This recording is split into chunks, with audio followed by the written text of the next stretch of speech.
Hello, today is gonna be a very short video about how to fix your Sony Vegas 20 program not starting at all. It's crazy issue. I was going really crazy about it.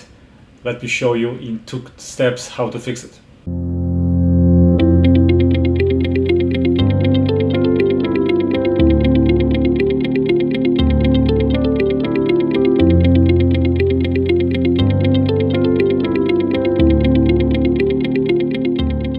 Hello again. So in today's video, crazy issue with Sony Vegas 20. It does not work. If you look at my screen, this is Sony Vegas Pro 20. When I'm gonna run it, it's gonna try to load it. It's not gonna work. And so I started doing crazy things.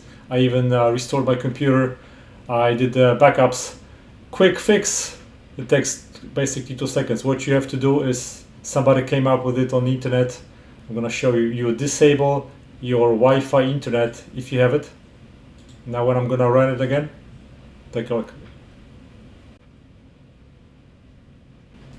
Voila! Now it's working. This type of issue totally doesn't make sense. I don't know how somebody came up with this solution. It's super simple. I don't know if people from Sony Vegas even know about it. Easy solution. That's it. Thanks for watching, guys. Goodbye.